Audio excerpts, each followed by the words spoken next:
everyone. Welcome to this episode of Be the Wolf.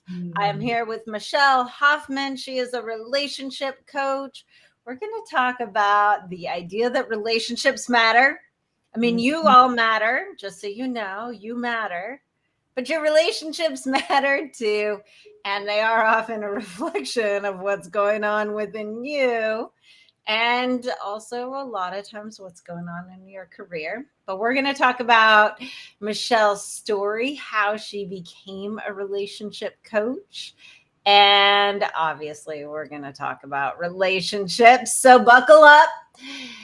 Michelle, can you tell us, just give us the skinny of what it is exactly that you do as a relationship coach? People have ideas about what coaches are or not are. Not are, blah, blah. What they're not. What they're not. There we go. Well, okay, interestingly enough, I'll tell you what I'm not. I'm not an attorney. I'm not an accountant. I'm not a healthcare provider. And I'm not your lover.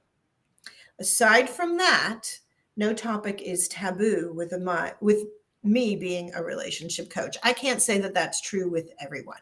But as a relationship coach, I help people understand that all relationships follow the same cycle, from chemistry to casual to committed. And if you are feeling alone, lonely, sad, frustrated, depressed, like you can't trust yourself in intimate relationships, because when you have made intimate relationship decisions in the past, they've not gone your way, or you've run into the same challenge over and over again, or if you just don't know how to navigate relationships so that it brings you closer rather than being destructive, then that's a clear signal to reach out to somebody like me to help you with the relationships that you have so that you know you can trust the decisions that you're making are the right ones for you, so that you can achieve all of your relationship dreams in your whole life. And like I said, it's often the people who are professionally successful who somehow wonder, why is it my personal life isn't working? Or people may have those relationship connections personally, but they don't see how that transitions into their professional life. So to go from relationship challenge to relationship dream come true, I help people find love now. Awesome. So I think it's kind of funny because it's like you are the relationship coach for the relationships, and I'm the relationship coach for the job. Right. And you said, what's the cycle from? So all relationships go from chemistry to casual to committed. And if you'd like, I can kind of walk you through. We'll definitely go there, but I just think about a job and your relationship as a job. You would definitely chemistry. Oh, I'm excited about this job. To casual, like, oh, okay, maybe it's the job. And then eventually you're all in. You're like, yes, this is the job for me. Committed. Okay, so before we go through all of that cycle, let's talk about before we go into how did you get here, tell me, why is it that you do this? What is your why? What is my why? My why started to help people and support my family doing it. And bigger than that, because people have been coming to me what I've learned or been reminded of my whole life. I have a why that is because I don't know any other way to exist, because I've always been able to help people build and connect in relationships in a way that improves every situation. And I'll keep it professional for your audience here at this moment. And because I've always helped people and companies understand where they fit in their role to achieve the success of the individual as well as the goal. So actually, my second book is New Management Blueprint. And it's a love letter to all of the people who have reported to me through the years in finance, in medical publishing, and as a social scientist at Stanford University. Because what I learned was every single one of us brings our value system into the workplace. And these are your core values. It's how you make decisions. It's what you feel your moral compass, your code is. So when I could help invite everybody's core values into alignment and help them build their own successful professional trajectories, and then line all of those up with the core values and the goals with the mission and vision of the business, Shazam, spark talent to ignite winning teams, creating valuable results. Everyone's on the same page. When you do something that is good for you professionally, it also helps advance not only yourself, the department, the business, the team, your clients, all of it.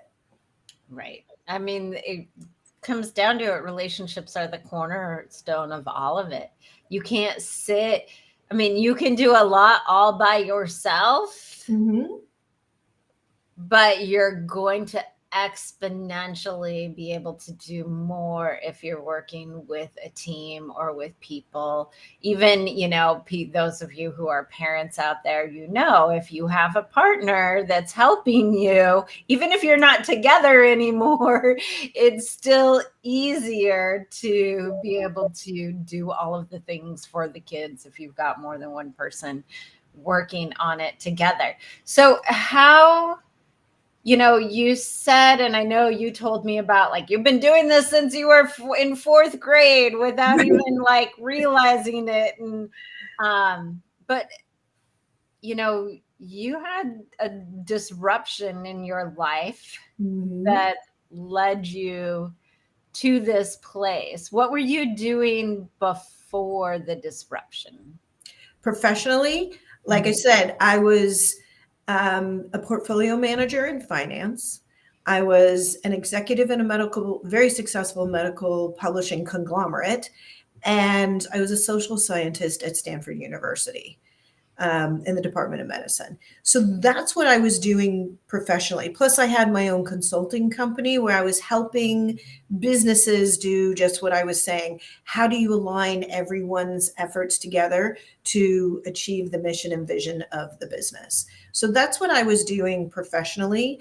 I got the luxury of taking a little time out to be a trophy wife, I guess, for like a minute, to enjoy the life opportunity of being a full-time parent to the children when they were very small, and co-parenting, as you said, knowing that you can rely on someone else. Just here, can you hold this? Even if that's the baby. It's like, we need another emergency contact. So I dreamed of having a partner my whole life.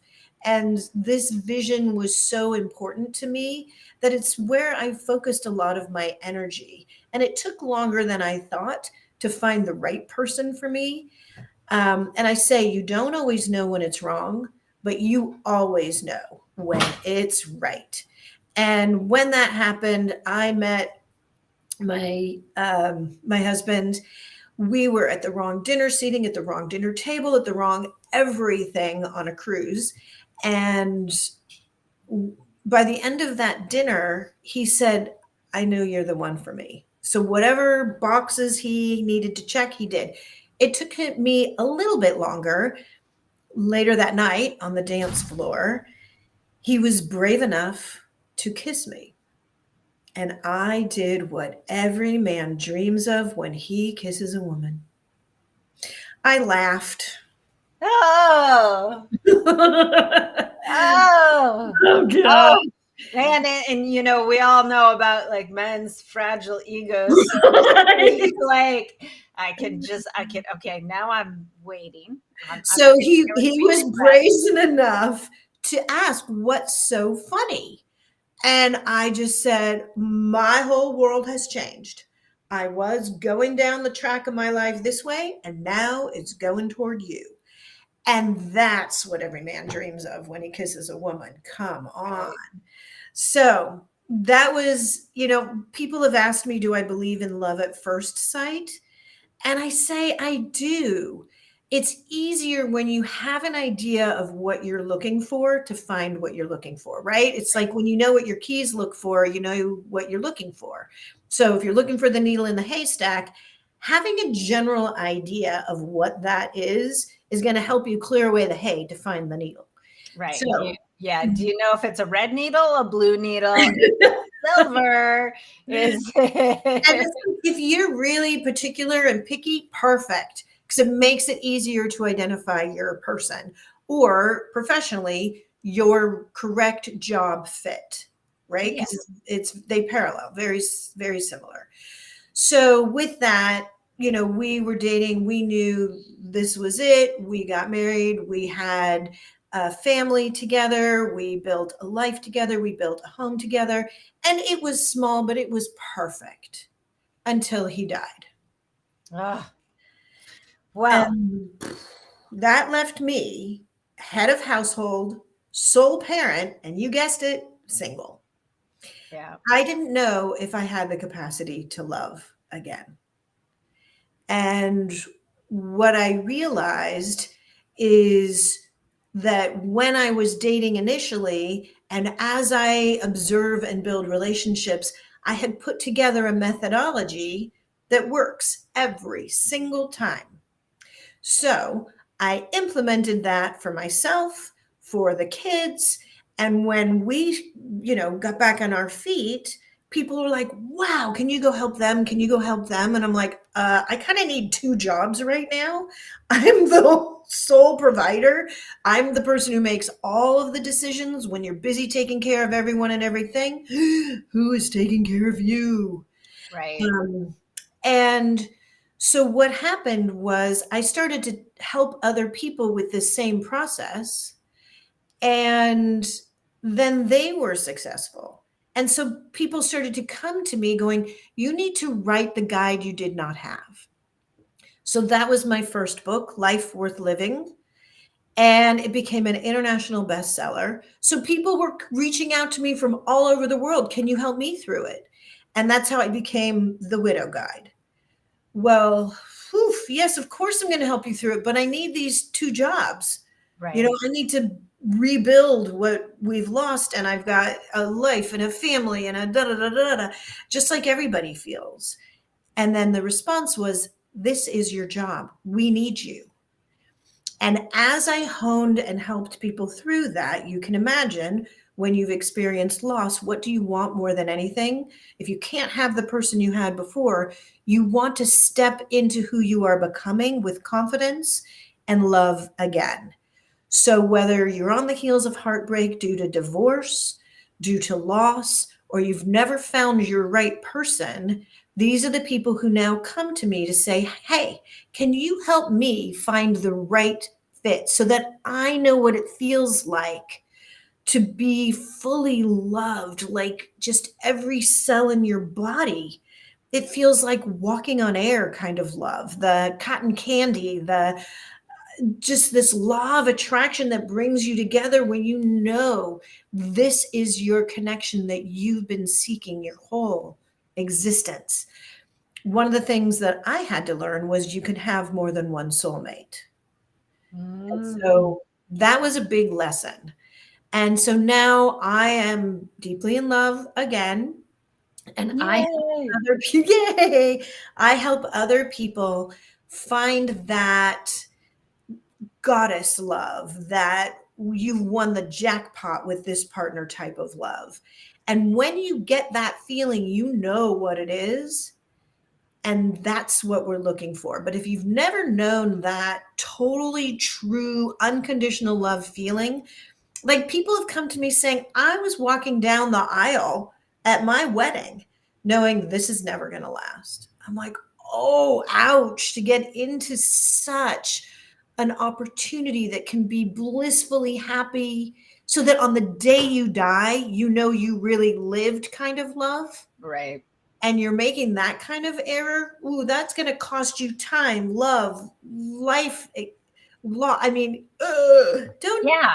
do that. Don't do It's going to that. cost you so much, just like those of you that are in jobs that are making you miserable. But Exactly. here's the thing, right? You spend a lot of time with your partner, your love, you spend a lot of time at work. And so these things are probably the two most important things, other than taking care of yourself, that there is in the world.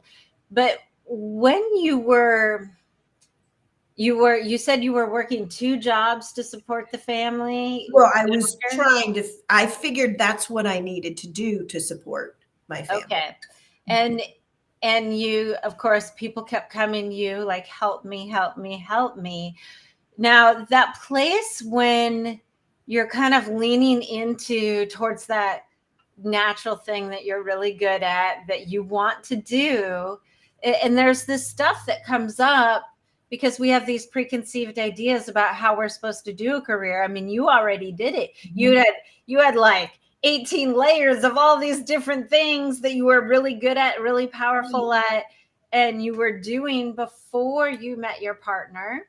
And then now you're in this position to have to do that again. What was going through your head when people were saying, this is your job, this is what you have to do? What were the fears and the stuff that came up? It's funny. I'm going to tell you. I have had many managers in my lifetime, and there are some managers that I call eucalyptus managers. And a eucalyptus tree drops this oil, that eucalyptus oil, that prevents anything from growing underneath it. And people don't leave companies or businesses or titles or roles, they leave management. So to your point, if you're in a management, if you have a manager who's a eucalyptus manager preventing you from growth, that's going to be a signal to go, you know what? I bet I can find some richer soil somewhere else. Right. Where I can actually step into who I could possibly flourish into becoming. Now, for me, what I've learned is that, again, my skill set at helping people build the right relationships in the right way to make that connection has always been a gift with purchase if they hired me as an employee. And I found myself at the breakfast table with a friend whose husband is Guy Kawasaki, the guy who worked with Steve Jobs to create, Apple computer. He's one of the branding gurus of the world. And I was sharing my story with him, the one that I just shared with you. And he points his finger at me and he says, "That's your book. Write the book." And I'm like, ooh, when Guy Kawasaki points his finger at you and says, "Write the book," you write the book. So here's the transition. If I had taken a job and I worked for someone else and they said, "Michelle, we need you to write a book," I'd say, okay, I'll write a book. Why not do that for myself? Then I become my own CEO, my own manager, which is both harder and easier. Right. And I have more flexibility and, that internal inspiration to be an entrepreneur and make it happen. I also get to select my clients. I know I'm not going to take a client if I can't absolutely guide them to their relationship dream come true. So I talk with people first and I'm like, we need to have confidence this is going to work. So when I realized that I would have done this for someone else's success, why not do it for my own so that I can help people in my own way? This way, it's not saturated with the other business goals. Right. I'm specifically doing this one thing that is so impactful that it helps people in every relationship of their life. So let me ask you this, because you got, when you were talking to clients in the beginning, potential clients, I do the same thing. And you are deciding if you're going to work with them, right? I do the same thing. So many people think they get on a call with a coach and it's like the coach is just there to sell you and get you in. But no, we're here trying to figure out if you're a good fit for us Right. as well. So what is it that you're looking for in a client when you're talking to them to figure out, like, hey, this is the person I want to help. This is the person that I want to help find love. What are the qualities you look for in a good client? Awesome question. There's actually 4 questions that I ask. First, we just have a conversation. I Yeah. want to hear what's going on with you. What is your perspective? Why do you think that's been happening? And anyone who comes to me for a relationship strategy call, I'm going to do everything in my power to actually help move the needle for them. And I will never ask anyone to, change 180 degrees. That doesn't work. It's not long lasting.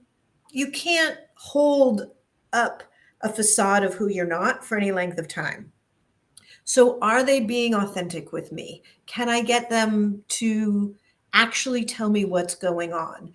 Will they take accountability and responsibility for who they are? Can we figure out their core values? Can we figure out how they've made decisions in the past?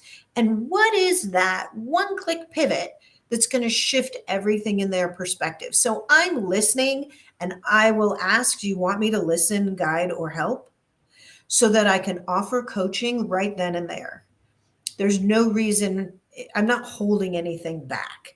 Then, as we're talking, I'll invite them to ask any questions of me and how this works. And they've already seen testimonial after testimonial of people who are so elated and happy and in love, and people who were just like them, thinking, I'm not matchable.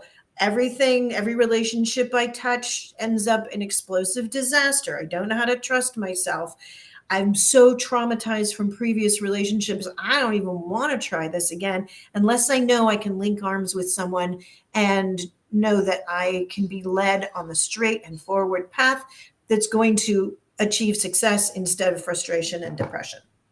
So here's 4 questions. I know for me, when I'm interviewing, talking, connecting with somebody new to see if it's a good fit for us both, I know there are certain things that I look for that are a no. Like if it's going to be, if somebody, let me back this up and phrase it articulately.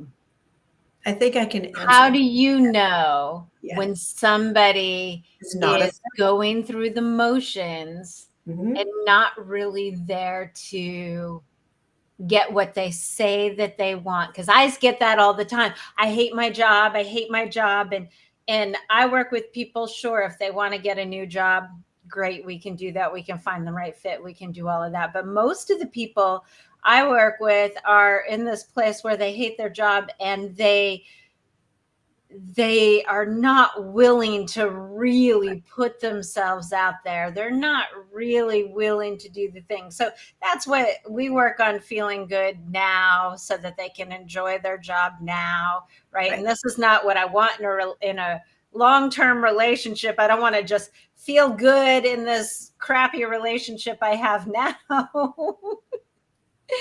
But it's a place to start. So for me in the career world, it's a place to start. First, you've got to feel okay where you're at before we can potentially look at going further. So for you, how do you know if they're really ready to find the love? So I think you hit the nail on the head. One, if they'll take accountability and responsibility for, professionally, you made a commitment to exchange your time and service for a salary and benefits. Are you meeting that agreement? And once you know that you've stepped into meeting your own agreement and expectations with your relationship with the organization that you made that commitment with, chemistry, casual commitment, you got it. So in a personal relationship, when I'm talking with someone and they are outsourcing responsibility for the outcomes, that gives me a clue that they're not ready yet. So the 4 questions I ask are, do you want this change in your life? Do you want to find the love of your life? Are you ready for that? If there's any hesitation, and rarely is there, then I go, maybe they're not ready to find the love of their dreams, to share life celebrations and challenges together. And then I ask the next question, question 2. Do you believe you can make this change? This is key, and it's very different than do you want this change? Because their belief in themselves is going to start to resonate. So if they don't believe in themselves and they're expecting their fairy godmother, me, magical thinking to The wave silver bullet. right, then that makes me wonder, where are you really at? And so if that question is not answered with complete confidence, and you can tell, I can look for the message, the meaning behind the message, then that is an indicator to me that they just need to coast a little bit longer. They need some unconditional love. They need to feel supported before they feel safe enough to believe in themselves. The next question is, do you believe I am the person to guide you on this journey? Because, you don't ask somebody to marry you on the first date. So they've probably done some research on me. They've seen that I've got a track record that is positive all the way, that people have success if they will follow this process. And regardless of where you are in the world or what's been your history, that this is possible and plausible when you're ready for this change. So those are the 3 primary questions that I ask. There's a 4th question, and that's if I'm really going to dive in. I'll ask, if we choose to work together, how might you sabotage your success? Oh, that's a great question. Asking that before we decide to work together, they're taken into a place where they don't have to worry about the answer. And as a really invested mentor, guide, trusted ally in this journey, providing me with a little insight in what are going to be the obstacles and pitfalls and how somebody might, blockade any success. If I know that at the beginning, then I can say, okay, we expected this to happen, right? Is this what you want to have happen? Is this a safe space for you? Are you just taking a moment to figure things out? Is it your brilliant brain just keeping you alive, doing what you did yesterday, but won't let you get even just one squinch outside your comfort zone because you're concerned what's out there? So let's just take a little tiptoe into the water and then come back and feel safe again, and then go again and go, oh, it's not scary out there. We can do this. We are confident. We're competent. We're strong. We got this. Yes. Yes. Okay. So tell me now, as we get into, tell me the difference between the chemistry, the casual, the committed. Okay. So because all relationships follow this cycle, shall we talk about a romantic relationship or professional relationship?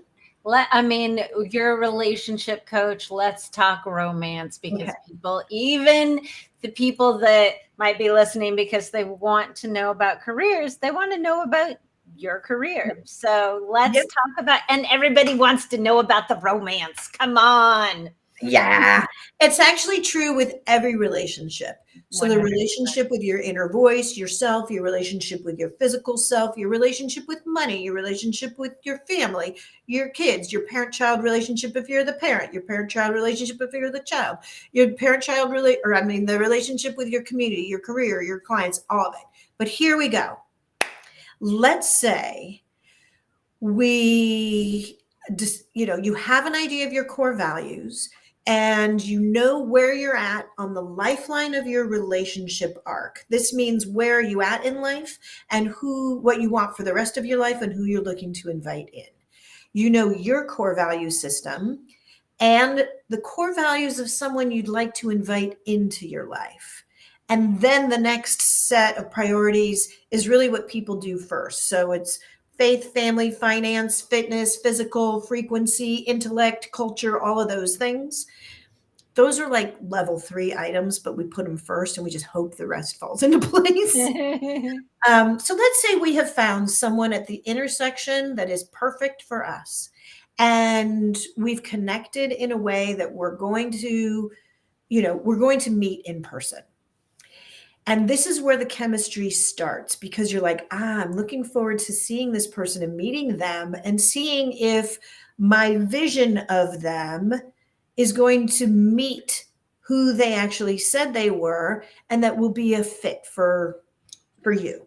Okay, so I want to, let's do a little side by side. You're talking about the romance thing, but I want to talk about this place in the job world. Sounds like it's the interview section. You've done some research about the company online. You're interested. Perfect. And you're like, and in theory, this is the thing. You're always supposed to be curious. When people go on job interviews, it's supposed to be about, is this person the right fit for me? Mm-hmm. And so often in a job interview, we're sitting there going like, I just hope they pick me. I just hope they pick me. I just hope they pick me. And in romance, how often are people on a date that they're not even caring so much about whether this person is the right person for them? They're just like, oh my God, are they going to ask me out on a second date? Are they going to ask me out on a second date? They forgot that place of curiosity to see if it's the right fit for them. This is kind of why I brought up that question earlier about, how you and I check in to see if they're the right fit for us too, because we're building a relationship. As we go through this, Genea, I think that this could go viral just if we do this, compare, contrast of how all relationships follow the same cycle. And I'll give you a little precursor, because look, to get into that interview, what did you do? You developed a resume, right? That represents you. And the personal side of that could be, I call it a personal profile, because you take that into every encounter with you. But even your online profile is equal to the resume because it represents you. So 75% of it should be representing you, and 25, 30% of it should be who you'd like to invite into your life. And on your resume, if you're doing this very effectively, you're going to customize your resume to fit the job you're applying for. Same thing. Yeah. You got this. All right. So now there's the chemistry. You've walked into this interview, you've seen the organization, or you've now met eyes and the windows of the soul. And you are like, oh, could you be my future? And your brain starts going everywhere. And this just hits you with a bunch of adrenaline, with serotonin rush, with the oxytocin hormone that is like the cuddle hormone that reaches inside of you to encourage you to reach out. And this is the love hormone that encourages you to ally with someone and connect with people. So it's literally, the chemistry is actually changing inside of you. Right. And this is like euphoric, like you've eaten too much chocolate and you've forgotten that you left the stove on, and you're like, oh, this is going to be amazing. And so once you're in that chemistry mode, then it's a matter of enjoying it. And people are rushing the honeymoon phase like I could never imagine. So I'm always like, be in the moment, use your senses, enjoy this fully, like share the moment and be a we, be an us, be a shared experience together, be a curious detective, and be so interested in this person that they can't help but be interesting to you and interested in you. This changes everything. Look for what's right in the chemistry mode of a relationship. Right. So let's say you got the job, and let's say we're looking for a second and a third date and a fourth date. So this is going to push us into the casual phase of a relationship. In the casual phase, we as mammals, really love the comfort of being able to anticipate something that we can look forward to. So, in a relationship, you're getting to know this person. You might share a favorite restaurant. This is like getting your favorite meal at your favorite restaurant because you have an idea of what to expect. It's like listening to your favorite song over and over again because you can anticipate the highs, the chorus, the excitement, and the mood that it brings to you. These are the movie moments that are so enthralling that you enjoyed that first kiss, that was chemistry, and now you look forward to the next kiss with this person and being able to connect again and again. So, in the professional side, it would be knowing your job, knowing your responsibilities, meeting those expectations, knowing where you go into work, knowing where you get your coffee in the morning, and just enjoying the experience. Right. And I think that a piece of that too becomes that not necessarily so much the oxytocin, but the dopamine, right? I've achieved this. Had a great work day. I feel satisfied. Obviously this isn't a job that you like in one that you like, Right. because we know that the ones that we don't like don't offer the same things. And that's of course the same in a regular relationship. But you're going in, you're looking forward to work because you're working on a project. Hopefully the people are appreciating the work that you're doing, and you're getting that feedback of like, hey, this is nice. I Right. want I want to invest more into this. Right. So you brought up a couple of good things there because professionally this is where imposter syndrome either shows up or starts to dissipate to know I'm capable, I am competent. Yeah. This is the right fit for me. In a personal relationship in the chemistry phase, there's something else that happens here that you started to bring up. And this is where we're not only looking for what's right, but we're designed to anticipate and look for danger. So this is what's happening in the casual phase of a relationship also. So we may be looking for what's wrong, what might be out of alignment. And this may throw up a red flag, for instance. And a red flag, in my definition, is a deal breaker. This is a relationship that you should create some distance from. And if it's a yellow flag, then this is a cautionary tale where you should do a little extra research, ask some questions, make sure you've got clarity around what's really happening here so that you're not putting yourself in a risky or dangerous position. And if you do that and you clarify that, then that could give you the green light signal to go. For example, we've met this person, we're enchanted with this person, you've got all the positive stuff going on, you've gone out several times, and everything is right.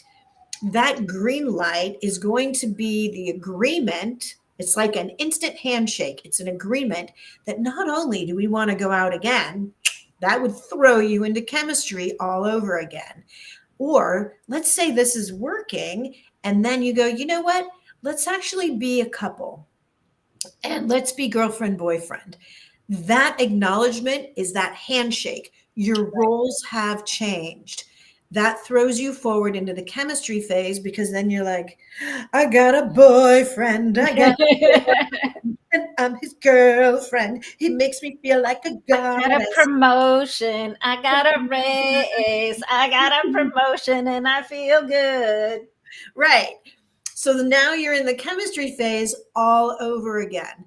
And these could be so the relationship cycle is actually a spiral and it grows up on itself as you grow and share experiences together and find those successes and you overcome challenges and you grow closer together, whether it's in a personal relationship or with your role with an organization where you're contributing in a positive way. Yeah. And yeah, that's the thing. If you really love the company you're working for and you get promoted or you work on a new project and you do a really great job, then it does. It creates that excitement all over again. And this is the thing, to be happy, period. One of the cornerstones of being happy is that you have to grow. And you just laid it out so beautifully as to why, because you're creating that next cycle of those happy chemicals, the dopamine, the oxytocin. But if you just stay stagnant and wait for life to push you out of a moving car or something, because that's often what it feels like when you're not taking a proactive stance in actually growing in your relationship, your job, your career, your life, that you end up like just sort of being tossed around by life. But when you're proactive about it, you sort of get a little bit of control over the dopamine, the oxytocin, the feeling good, the chemistry, getting the chemistry back again, all of the things. Right. So right. So there was a monk who was saying if you're in your search for happiness, happiness is like a balloon. And if you're allowing the wind to blow this balloon toward happy and it goes toward what you consider happiness, then okay. But if the wind blows you towards something that is not happiness and you're being reactive in that, is it the wind's fault? Mm. So looking inward, and if you're not feeling safe and secure and confident and competent enough to take that initiative, there's a reason for that paralysis. There's a reason for that uncertainty and insecurity. And again, that's a signal to say, can you help me? I don't want to stay here anymore, but I don't know how to get into the driver's seat to take control of my life. If you don't know how to drive, don't get into a car and start driving.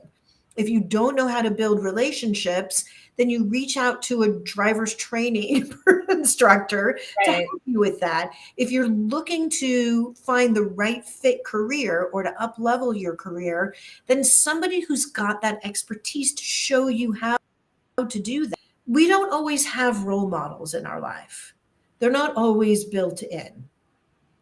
And so when we want to learn how to do something, we find a teacher, we find an instructor, we find a coach, a guide, a mentor. And that's how you up level your life. So again, like I said, I feel like I've seen life in fast forward. I watched my husband from a young man become very old and pass away. On his deathbed, he knew he really lived. That's what I want for you. But if you don't have a role model, a mentor, or the right guide for you, it's a signal because life is too precious, life is too short, and life is better with good love in it. Find the role model to help give you the guide to make life happen the way you dream it could be. Right. And that analogy about the wind is so perfect because we're all creating this life that we have based on the decisions that we make or not make, right? Our actions and our non-actions. And we're doing the best that we can with the resources that we have. And I completely believe that. And you each, if you don't have what you want in your life right now, it's important to really look and say, well, I know I've been doing the best that I can. I know that I've been trying, and I know sometimes I fall down, but my best decisions have gotten me here so far. Mm-hmm. And so sometimes it means we need to learn how to make different decisions. And that's where leaning into mentors, coaches, and people that have what you want. That's the key right there. You've got to ask the people that have what you want how to get it. So often we're asking the people that don't have what we want. Are you going to ask your dad who worked for the same company for 40 years and was miserable and couldn't wait to retire? How do you get a job that you love? How do you fall in love with your job? You can ask somebody that's never had a healthy relationship or a happy relationship what you should do about your dating situation. So seek the people that you connect with that will push you to help you change the way you make decisions so that the wind isn't just blowing you any which way. Right. So right. Okay. So I'm going to ask you another question, but first I would love for you to tell everybody how they can work with you, get in touch with you, get on one of those calls. Mm-hmm. The easiest way to reach me is to go to theartofrelationshipping.com. And at theartofrelationshipping.com, you can go to the resource page and find all kinds of resources, including the secrets of happiness and how to get there, because we brought that up. But also at theartofrelationshipping.com, you can click on Speak with Michelle, and you're welcome to get on a call with me, and let's figure out what is your relationship challenge and how can we get you to your relationship dream come true. Yes, yes, yes, yes. And theartofrelationshipping.com to get in on some of Michelle's resources. So now I always love to ask about a past point in your life. Well, what advice you would give to your past self? But I'm curious. I have two actual questions. So I'm curious, Okay. one, because you talked to me about your future 100-year-old self. So I want to Right. ask you about what you think she would have to say. But I also want to know the you that did your first career path, because that's what most everybody's doing, that career path that they're supposed to do when you've been doing this relationship thing for your whole life since you were in the fourth grade. What would you tell that woman who's in this place of maybe enjoying her career enough, but it's not the dream career? It's not the thing that really lights you up. What would you tell her or anyone in that same position? Right. So I the answer is the same. And interestingly enough, I understood this then as well. I had a very clear idea of the companies that I wanted to work with because there was specific things I wanted to learn, and I believed wholeheartedly that by connecting with those organizations, I would learn those things. So believing in myself was key.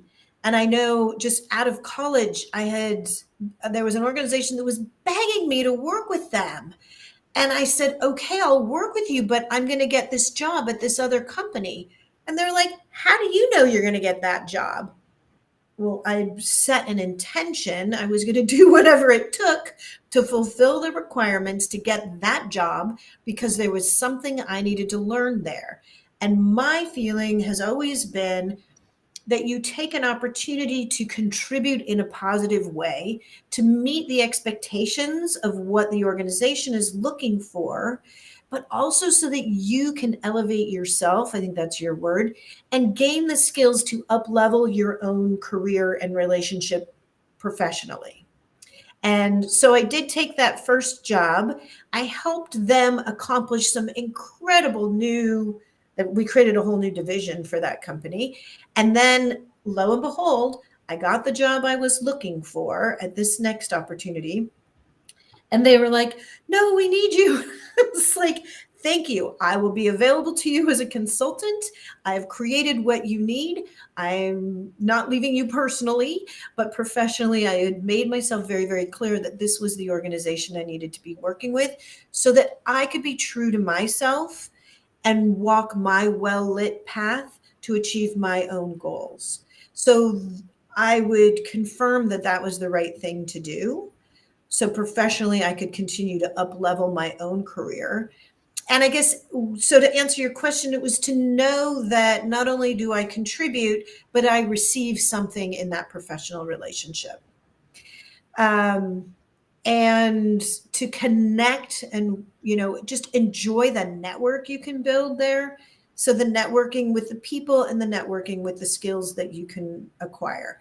And yes, to answer your second question, I do work with people to help them understand who they're stepping into becoming. Right. So the exercise is, your 3.0, the best version of you, the most empowered version of you, the 100-year-old self. Who is that? What does that person look like? How can you emulate what that is going to look like now to expedite the process, not to age, but to up level, so that you can live your best version of yourself for the maximum amount of time to enjoy life fully. And then if you consider, what does that future self have as far as wisdom and insight to share with you? More often than not, it's like, be patient, be calm, enjoy the moment, fill your senses. My philosophy is that we take in information through our senses and we collect all that data so that we understand the world around us. And if you can see the light and the shadows more distinctly, pay attention to the big picture and the details, you will instantly be living a fuller life. So that would be the advice that I would give myself in either direction. And in the moment. I love that. And one of the things that stood out, again, going back to, when you're talking about your past self, you knew what you wanted, you knew where you were going. And that comes down to knowing what you want out of a job, out of a relationship, the values. And for those of you that maybe values isn't a terminology that you've really encountered before, basically a value is a non-tangible thing that's important to you. So in the concept of relationships, it could be connection, intimacy, and in jobs, it could be appreciation, connection also. It's one of mine. I'm like, that's in my top 3. Connection, connection, connection. Joy, joy, joy. And be the wolf, of course. So, Michelle, thank you so much for being here today and sharing your version of being the wolf. And I'm so grateful for you to share your story and your knowledge. It's been such a joy to have you. Thank you so much for the opportunity to share and connect with you and your listeners. You are making a difference in the world. Beautiful. Thank you. And everybody, remember, when we feel good about who we are and what we do, we create joy and elevate humanity. I'll see